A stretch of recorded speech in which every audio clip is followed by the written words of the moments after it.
Hindi paligtas sa pananagutan ang Philippine Amusement and Gaming Corporation o PAGCOR sa illegal Philippine Offshore Gaming Operators Hub sa Bamban, Tarlac. Ito ang sinabi ni Senador Sherwin Gatchalian kung saan may accountability umano ang PAGCOR sa natakosang Pogo Hub sa nasabing lalawigan. Giit ng Senador, may accountability at hindi pwedeng sabihin ng PAGCOR na wala itong kasalanan dahil mayroon itong pananagutan sa isyong ito kung saan 24 oras at 7 araw na may tao ang PAGCOR sa Pogo.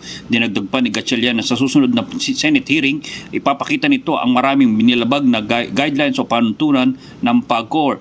Dinagdag pa ng Senador na matibay ang mga ebidensya na may kinalaman sa nasuspending si Bamban Mayor Alice Go sa usapin ng Pogo Hub. Ani hindi pwedeng maalis ni Go sa operasyon ng Pogo dahil nasa gitna ang pangalan nito kung saan base sa mga dokumento ay naroon ang pangalan nito sa mga itinayong Pogo Complex. Maliban dito, presidente rin si Go ng Baupu Land at siya rin ang applicant sa Hongsheng.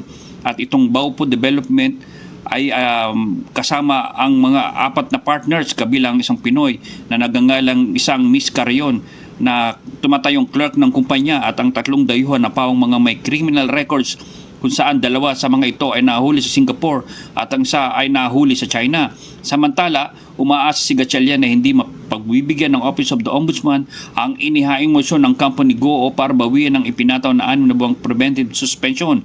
Ayon si Senador, matibay ang ebidensya ng argumento ng Department of the Interior and Local Government laban kay Go.